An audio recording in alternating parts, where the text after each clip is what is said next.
Hello everyone, welcome to wings of physics. আমি তোমাদের Shiva sir.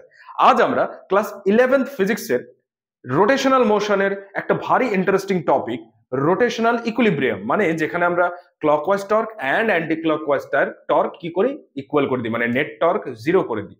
সেই টপিক থেকে যেই মেইনসে আসা একটি ভারী অসাধারণ কোশ্চেন নিয়ে ডিসকাস করব, যে ওই ধরনের কোশ্চেনগুলো এলে কি করে সলভ করব আর কি করে আমরা রোটেশনাল ইকুইলিব্রিয়াম অ্যাপ্লাই করে অ্যান্সার পর্যন্ত পৌঁছতে পারবো। চলো শিখে নি। দেখো কি বলছে, an L shaped object made of thin rods of uniform mass density। খুব ভালো করে দেখবে আমি কিভাবে সলভ করছি, মানে কোশ্চেন রিডিং থেকে ভালো করে লক্ষ্য করবে। সবসময় মনে রাখবে যে কোশ্চেনে যেগুলো কি ওয়ার্ড তোমার মনে হচ্ছে কোশ্চেন পড়ার সময় না, সেগুলো আন্ডারলাইন করে রাখো। সেটা এক্সাম হলে হোক বা প্র্যাকটিসের সময় হোক, সবসময় এটা করবে। যখন কোশ্চেন পড়বে সেটা আন্ডারলাইন করে নেবে, কিওয়ার্ড যেটা তোমার মনে হচ্ছে, তাতে দেখবে ভীষণ ভীষণ সুবিধা হবে। যেমন এখানে আমি দেখলাম ইউনিফর্ম মাস ডেন্সিটি, মানে an L shaped object made of thin rods of uniform mass density, এটা আমার মনে হচ্ছে ইম্পর্টেন্ট, লাগতে পারে কোথাও পরে সলভ করার সময়। is suspended with a string as shown in the figure. If AB equal to BC and the angle is made by AB with downward vertical is theta, then বলে চারটে অপশন দিয়ে দিচ্ছে, চারটার মধ্যে কোনটা হবে। এবার দেখো এটাকে কি করে সলভ করব। দেখো বলছে AB equal to BC, সেটা লেন্থ L ধরে নিলাম, মানে এইটুকুর লেন্থ L, এইটুকুর লেন্থ L, এটা BC।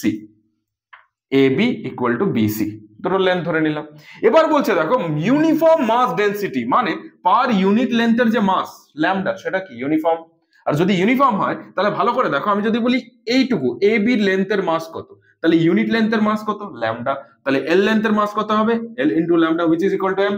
এবার দেখো BC ও তো L, দুটোরই তো length same according to the question, আর মাস ডেন্সিটিও সেম, তাহলে এইটুকুরও মাস কত হবে, M। এবার দেখো যেহেতু এটা ইউনিফর্মলি ডিস্ট্রিবিউটেড রয়েছে, তাহলে আমি কি বলতে পারি এই রডটার সেন্টার অফ মাস একদম এর মিডিলে রয়েছে, তাই না? এটা ইউনিফর্মলি মাস ডিস্ট্রিবিউশন যেহেতু রয়েছে, এর সেন্টার অফ মাস কোথায় থাকবে, একদম মিডিলে থাকবে। আর তাহলে এইটুকুর লেন্থ কত হবে, পুরোটা কত ধরেছি L, তাহলে এইটুকু হবে L/2, তাই না? সিমিলারলি আমি যদি বলি এইটুকু কত হবে, এটুকু আমি ধরে নিতে পারি L/2, মানে এইটা তার সেন্টার অফ মাস, এটুকু L/2, তাই না? এবার খুব ভালো করে দেখো যে এইটা যদি ইকুইলিব্রিয়ামে থাকে, অবশ্যই ইকুইলিব্রিয়ামে থাকতে হবে, তাই না? সাসপেন্ডেড আছে মানে ইকুইলিব্রিয়ামে, নাহলে তো বলে দিত কিছু, তাই না? এবার যেহেতু এটা ইকুইলিব্রিয়াম আছে, এর উপরে নেট টর্ক কত হবে, 0। এবার ফোর্স কি কি কাজ করছে, এই দেখো এই দুটো ফোর্স কাজ করছে। আর এইটার জন্য আমি অ্যাক্সিস নিয়ে নিচ্ছি কোনটা, যেখান দিয়ে হ্যাঙ্গিং আছে, মানে যেই পয়েন্টটায় হ্যাঙ্গিং আছে তার মধ্যে দিয়ে অ্যাক্সিস যাচ্ছে। ওকে, এবার খুব ভালো করে একটু দেখবে, আমি একটু ছোট করে নিচ্ছি mg। ওকে চলো এবার দেখবে, আমি বলছি যে এই ফোর্সের জন্য টর্ক কি হবে, টাউ1 হবে। দেখো এই ফোর্স আর অ্যাক্সিস অফ রোটেশন থেকে পারপেন্ডিকুলার ডিসটেন্স কোনটা, এইটা, তাই না? সেটা কত হবে স্যার, কত হবে, তাহলে ফোর্স ইনটু পারপেন্ডিকুলার ডিসটেন্স, এইটুকু কত হবে, দেখো এইটা একটা রাইট অ্যাঙ্গেল ট্রায়াঙ্গেল, যার এইটা বেস, এইটা হাইট, আর এটা হাইপোটেনিয়াস। এটা রাইট অ্যাঙ্গেল ট্রায়াঙ্গেল, তো কি এটা রাইট অ্যাঙ্গেল ট্রায়াঙ্গেল, তার এইটা যদি থিটা হয় তাহলে এটা কি হবে, হাইট, এটা বেস, এটা হাইপোটেনিয়াস কত দেওয়া আছে, L/2। এটা যেহেতু হাইট, তাহলে এইটুকু লেন্থ কত বলতে পারি, L/2 সাইন থিটা, এইটুকু লেন্থ। Am I right? তাহলে আমরা পেয়ে গেলাম L/2 sine theta, force into perpendicular distance of force from axis of rotation, এটা হচ্ছে টাউ1। এবার টাউ2 দেখি, মানে এই ফোর্সটার জন্য কি হবে। এবার খুব মজার জিনিস দেখো, এই ফোর্সটার থেকে ডিসটেন্স কতটুকু, এইটুকু। ওকে, আমি এটা ব্ল্যাক কালি দিয়ে দিচ্ছি আর বাকিটুকু ব্লু কালি দিয়ে দেখাচ্ছি, মানে এইটুকু আমাকে বের করতে হবে। দেখো এটা যদি থিটা হয়, এটা এবার কি করে বের করবো খুব ভালো করে দেখবে, হ্যাঁ খুব ভালো করে কনসেপ্টটা বুঝবে এই জায়গায়, মন দিয়ে। ওকে, মন যেন এদিক ওদিক না হয়। এটা যদি থিটা হয়, এইটা দেখো তো একটা বড় রাইট অ্যাঙ্গেল ট্রায়াঙ্গেল কিনা, কারণ কোশ্চেনে বলে দিয়েছে এটা 90 ডিগ্রি, তারপরে এটা right angle triangle, am I right? আচ্ছা, এটা যদি থিটা হয়, এটা যদি 90 হয়, তাহলে অবশ্যই এটা 90 মাইনাস থিটা হবে, কি তাই তো? আবার দেখো এই অ্যাক্সিসটা আর এই অ্যাক্সিসটা পারপেন্ডিকুলার টু ইচ আদার, তাই তো? যদি তাই হয় তাহলে এইটা 90 মাইনাস থিটা, অর্থাৎ এটা কত হয়ে যাবে, ইয়েস, কত হবে, থিটা, তাই না? এবার খুব ভালো করে দেখো আমার কি দরকার, এইটুকু একদম, এই যে ব্ল্যাক কালার দিয়ে যেটুকু আছে সেইটুকু লেন্থ, কারণ সেটাই হবে পারপেন্ডিকুলার ডিসটেন্স এই ফোর্সের থেকে অ্যাক্সিস অফ রোটেশনের পারপেন্ডিকুলার ডিসটেন্স। সেটা কি করে পাবো স্যার, খুব মুশকিল, খুবই মুশকিল, তাই না? কি করে পাবো, এটা বুদ্ধি করা যাক, তাই না? এইটুকু এইটুকু L/2 হলে এইটুকু কত L/2, যদিও ছবিতে আমার একটু হাতে আঁকা তাই একটু এদিক ওদিক হয়ে গেছে, বুঝে নাও ব্যাপারটা। এইটুকু যদি বি আর সি এর ঠিক মিডিলে এটা আছে, তো এইটুকু L/2 হলে এদিক থেকে এইটুকু কত L/2। এবার দেখো ভালো করে, এইটা একটা রাইট অ্যাঙ্গেল ট্রায়াঙ্গেল, তাহলে তার এইটুকু কত, পুরোটা কত হবে, মানে এইখান থেকে এতটুকু, এই পুরোটা।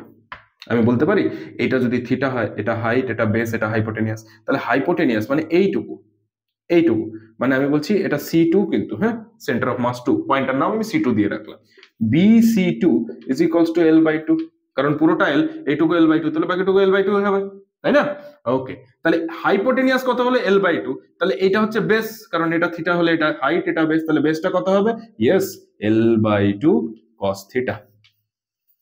তার থেকে যদি আমি এইটুকু মাইনাস করে দিতে পারি, অর্থাৎ এইটুকুর যদি লেন্থ কোনোভাবে খুঁজে বের করতে পারি, তাহলে এই পুরোটার থেকে এইটুকু মাইনাস হলে বাকি এই ছোট্ট ব্ল্যাক কালারের যে পুচকি জায়গাটা, এটাই তো আমার চাই, পারপেন্ডিকুলার ডিসটেন্স তো এটাই, এমজি ফোর্সের থেকে পারপেন্ডিকুলার ডিসটেন্স তো এইটুকুই। তাহলে এইটা এবার কি করে বের করবো, খুব ভালো করে, মজার জিনিস দেখো, আমি এইখানে একটা লাইন নিচ্ছি, এইটা একটা রাইট অ্যাঙ্গেল ট্রায়াঙ্গেল, ক্লিয়ার? খুব ভালো করে বুঝবে, হ্যাঁ, এটা জিওমেট্রি খেলা, ভীষণ জিওমেট্রি খেলা। এইটা একটা right angle triangle, okay, step by step বুঝতে থাকো।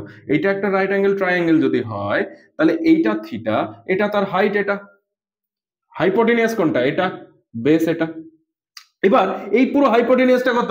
ইয়েস, এল, এটুকু L/2, মানে পুরোটা এল, কারণ বিসি এবি দুটোই এল, তাই না? তাহলে এইটা হাইপোটেনিয়াস, এইটা হাইট, এটা বেস, আমার এইটা চাই, কেন? এইটা পেলে আমি এটা পেয়ে যাব।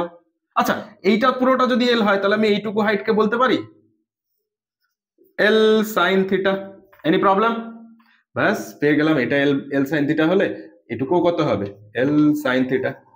তাহলে দেখো, τ2 মানে C2 এর মধ্যে দিয়ে যে ফোর্স হচ্ছে তার জন্য টর্ক, সেটা কি হবে? mg মানে ফোর্স, আমি এখানে বানাচ্ছি একটু, mg মানে ফোর্স, আর পারপেন্ডিকুলার ডিসটেন্স কত হবে? একটু নিচে বানাই দাও। আচ্ছা, τ2 is equals to mg force, আর পারপেন্ডিকুলার ডিসটেন্স এই পুচকি জায়গাটা, পুরোটা কত? L/2 cos থিটা, লিখলাম L/2 cos থিটা, মাইনাস এইটুকু করে দেবো, তাহলে এই যে এইটুকু জায়গা পেয়ে যাবো, তাই না? তাহলে পুরোটা কত? L/2 cos theta minus L sin theta. পেয়ে গেলাম দুটো টর্ক। এবার দেখো, এই টর্কটা এইদিকে ফোর্স কাজ করছে, মানে এটাকে এইদিকে ঘোরাবে, এটা অ্যাক্সিস অফ রোটেশন, তো এই টর্কটা এদিকে নিচ্ছে মানে এইভাবে ঘোরাবে অ্যান্টি ক্লকওয়াইজ, আর এই টর্কটা এদিকে দিচ্ছ অ্যাক্সিস অফ রোটেশনের এদিকে, তাহলে এইটা কিভাবে ঘোরাতে চাইবে? এই ফেললে, এইদিকে টর্ক ফেললে এটা এইভাবে ঘুরতে চাইবে, তার মানে এটা ক্লকওয়াইজ ঘুরতে যাচ্ছে, আর এটার জন্য অ্যান্টি ক্লকওয়াইজ, অর্থাৎ τ1 অ্যান্টি ক্লকওয়াইজ, τ2 ক্লকওয়াইজ। আর এই রোটেশনাল ইকুইলিব্রিয়ামে থাকলে আমি বলতে পারি এই দুটো equal, therefore τ1 is equals to τ2। তাহলে আমি বলতে পারি mgL/2 sin theta is equal to, দেখো আমি একবার এখান থেকে করছি, L কমন নিয়ে নিচ্ছি, অর্থাৎ mgL ভেতরে 1/2 cos theta minus sin theta, কি তাই তো? দেখো mgL কেটে গেল, তাহলে এদিকে কি থাকলো? sin theta by 2 is equal to 1 upon, আচ্ছা একবারে করছি, দেখো এটা যদি এলসিএম করে দিই একবারে, তাহলে 2L হবে এলসিএম, তাহলে cos theta minus 2 sin theta, কি অসুবিধা আছে? 2 গেল কেটে, ওকে, 2 যদি কেটে যায়, আমি এখানে করছি, তোমাদের হয়তো বা নিচে দেখতে পাচ্ছ কিনা বুঝতে পারছি না, আমি তো ক্যামেরার এই পাশে, আমি এদিকে করছি গল্পটা, এবার ভালো করে বোঝো। 2 যদি কেটে যায়, আমি 2 sin থিটাটা এদিকে নিয়ে আসি, 2 sin থিটাটা এদিকে নিয়ে আসলে মাইনাস 2 sin থিটা, এদিকে আসলে প্লাস 2 sin থিটা, আর এদিকে একটা sin থিটা আছে, তার মানে হবে 3 sin theta is equals to cos theta. তাহলে আমি একবারে লিখছি 3 sin theta is equal to cos theta, তাহলে এখান থেকে আসছে sin theta upon cos theta is equals to 1/3, মানে tan theta, sin theta by cos theta মানে কি? Yes, tan theta equal to 1/3, তারপর আমাদের কারেক্ট অপশন কি হবে? Yes, option D. ওকে, ভিডিওটা পজ করো, পজ করে খুব সুন্দর করে বুঝে বুঝে পুরোটা নোট ডাউন করে নাও।